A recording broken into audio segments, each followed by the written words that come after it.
ಎಲ್ಲರಿಗೂ ವಂದನೆಗಳು. ಆತ್ಮದಲ್ಲಿ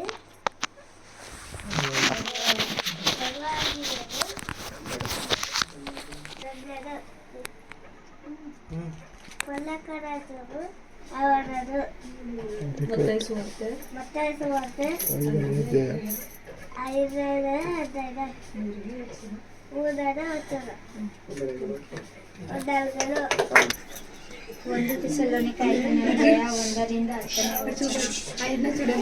ಸಹೋದರರೇ,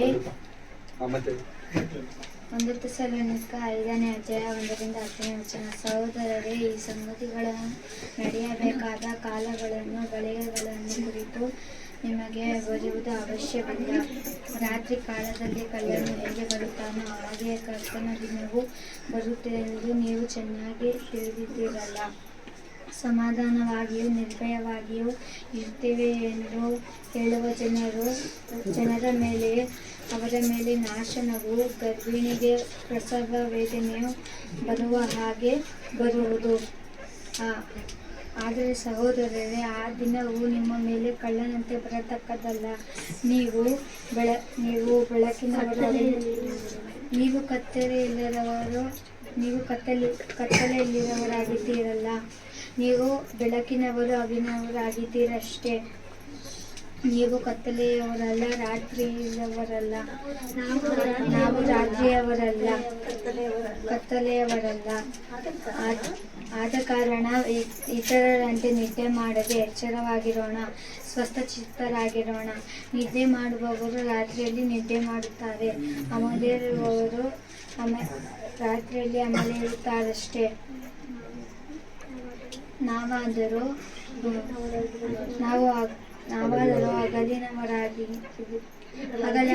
ಹಗಲಿನವರಾಗಿರಲಾಗಿ ವಿಶ್ವಾಸ, ಪ್ರೀತಿ ಎಂಬ ವಜ್ರಕವಚವನ್ನು, ರಕ್ಷಣೆಯ ನಿರೀಕ್ಷೆಯೆಂಬ ಶಿರಸ್ತ್ರಾಣವನ್ನು ಧರಿಸಿಕೊಂಡು ಸ್ವಸ್ಥಚಿತ್ತರಾಗಿರೋಣ.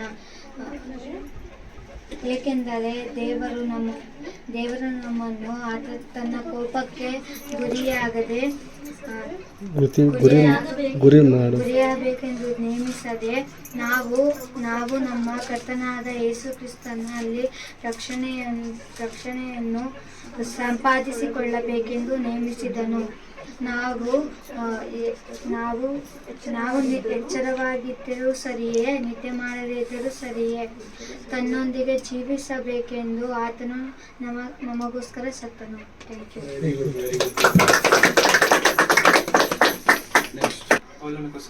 ಪೌಲನು ಕೊಲೊಸ್ಸೆಯವರಿಗೆ ಬರೆದಂಥ ಪತ್ರಿಕೆ 1ನೇ ಅಧ್ಯಾಯ 13ನೇ ವಚನ. ನೀವು ಕೇಳಿದಂಥ ಆಕಾಶದ ಕೆಳಗಿರುವ ಸರ್ವ ಸೃಷ್ಟಿಗೆ ಸಾರಲ್ಪಟ್ಟಂಥ ಸುವಾರ್ತೆಯಿಂದ ಉಂಟಾದ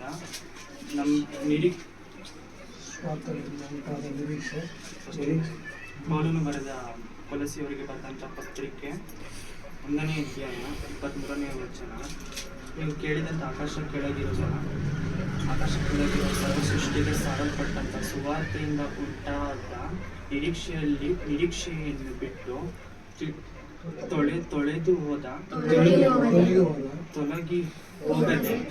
ತೊಲಗಿ ಹೋಗದೆ ಅಸ್ಥಿವಾರದ ಮೇಲೆ ನಿಂತು ಸ್ಥಿರವಾಗಿದ್ದು ನಂಬಿಕೆಯಲ್ಲಿ ನೆಲೆಗೊಂಡಿರುವುದಾದರೆ ಆ ಪದವಿ ನಿಮಗೆ ಪ್ರಾಪ್ತವಾಗಿದೆ.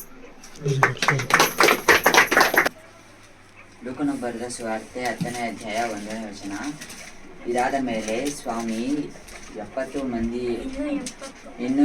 ಮಂದಿಯನ್ನು ನೇಮಿಸಿ ಇಬ್ಬಿಬ್ಬರಾಗಿ ತಾನು ಹೋಗಬೇಕೆಂದಿದ್ದ ಪ್ರತಿಯೊಂದು ಊರಿಗೂ ಪ್ರತಿಯೊಂದು ಸ್ಥಳಕ್ಕೂ ಅವರನ್ನು ಮುಂದಾಗಿ ಕಳುಹಿಸಿದನು. ಕಳುಹಿಸುವುದಕ್ಕಿಂತ ಮೊದಲು ಅವರಿಗೆ ಹೇಳಿದ್ದೇನೆಂದರೆ, ಬೆಳೆಯು ಬಹಳ, ಕೆಲಸದವರು ಸ್ವಲ್ಪ. ಆದ್ದರಿಂದ ಬೆಳೆಯ ಯಜಮಾನನು ನಿನ್ನ ಬೆಳೆಗೆ ಕೆಲಸದವರು ಬೇಕಾಗಿದ್ದಾರೆ ಎಂದು ಕಳುಹಿಸಬೇಕೆಂದು ಬೇಡಿಕೊಳ್ಳಿರಿ. ಹೋಗಿರಿ, ತೋಳಗಳ ನಡುವೆ ಕುರಿಮರಿಗಳನ್ನು ಹೋಗಿಸಿದಂತೆ ನಾನು ನಿಮ್ಮನ್ನು ಕಳುಹಿಸಿಕೊಡುತ್ತೇನೆ. ನೋಡಿರಿ, ಹಣದ ಚೀಲವನ್ನಾಗಲಿ ಹಸಿವೆಯನ್ನಾಗಲಿ ಕೆರೆಗಳನ್ನಾಗಲಿ ತೆಗೆದುಕೊಂಡು ಹೋಗಬೇಡಿರಿ. ದಾರಿಯಲ್ಲಿ ಯಾರಿಗೂ ವಂದಿಸಬೇಡಿರಿ. ನೀವು ಇದಲ್ಲದೆ ನೀವು ಯಾವ ಮನೆಯೊಳಗೂ ಹೋದರೂ ಈ ಮನೆಗೆ ಶುಭವಾಗಲಿ ಎಂದು ಮೊದಲು ಹೇಳಿರಿ. ಆಶೀರ್ವಾದ ಪಾತ್ರನು ಅಲ್ಲಿ ಇದ್ದರೆ ಅದು ಅವನಲ್ಲಿ ನಿಮ್ಮ ಆಶೀರ್ವಾದವು ಅವನಲ್ಲಿ ನಿಲ್ಲುವುದು. ನಿಮ್ಮ ಆಶೀರ್ವಾದವು ಅವನ ಮೇಲೆ ನಿಲ್ಲುವುದು. ಇಲ್ಲದಿದ್ದರೆ ಅದು ನಿಮಗೆ ಹಿಂತಿರುಗುವುದು. ನೀವು ಯಾವ ಮನೆಯಲ್ಲೇ ಇದ್ದುಕೊಂಡು ಅವರು ಕೊಡುವಂತಹ ಊಟ ಮಾಡಿ ಕುಡಿಯಿರಿ. ಆಳುತನ ಕೂಲಿಗೆ ಯೋಗ್ಯನಷ್ಟೇ. ಒಂದು ಮನೆಯನ್ನು ಬಿಟ್ಟು ಮತ್ತೊಂದು ಮನೆಗೆ ಇಳಿದುಕೊಳ್ಳಬೇಡಿರಿ. ಮತ್ತು ನೀವು ಯಾವ ಊರಿಗಾದ್ರೂ ಹೋದ ಮೇಲೆ ಆ ಜನರು ನಿಮ್ಮನ್ನು ಸೇರಿಸಿಕೊಂಡರೆ ಅವರು ನಿಮಗೆ ಬಡಿಸಿದ್ದನ್ನು ಊಟ ಮಾಡಿರಿ. ಅಲ್ಲಿರುವಂತಹ ರೋಗಿಗಳಿಗೆ ವಾಸಿ ಮಾಡಿರಿ. ಅವರಿಗೆ ದೇವರ ರಾಜ್ಯವು ಸಮೀಪಕ್ಕೆ ಬಂದಿದೆ, ನಿಮ್ಮ ಸಮೀಪಕ್ಕೆ ಬಂದಿದೆ ಎಂದು ಹೇಳಿರಿ. ಆದರೆ ನೀವು ಯಾವ ಊರಿಗಾದರೂ ಹೋದ ಮೇಲೆ ಆ ಜನರು ನಿಮ್ಮನ್ನು ಸೇರಿಸಿಕೊಳ್ಳದೆ ಹೋದರೆ ಅವರ ನೀವು ಆ ಊರಿನ ಬೀದಿಗಳಲ್ಲಿ ಹೋಗಿ ಬಂದು ಕಾಲಿಗೆ ಹತ್ತಿರುವಂತಹ ನಮ್ಮ ಕಾಲಿಗಳಿಗೆ ಹತ್ತಿರುವಂತಹ ಧೂಳನ್ನು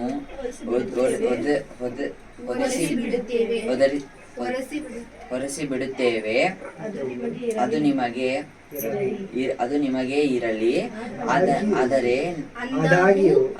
ಆದಾಗ್ಯೂ ದೇವರಾಜ್ಯವು ಸಮೀಪಕ್ಕೆ ಬಂದಿದೆ ಎಂದು ನಿಮಗೆ ತಿಳಿದು ಬರಲಿ ಎಂಬುದಾಗಿ ಹೇಳಿರಿ.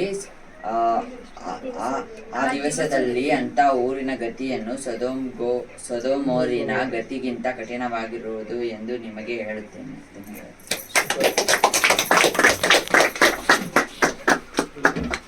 ಕೀರ್ತನೆ 28:6. ಯೆಹೋವನು ನನ್ನ ವಿಜ್ಞಾಪನೆಗಳನ್ನು ಕೇಳಿದ್ದಾನೆ.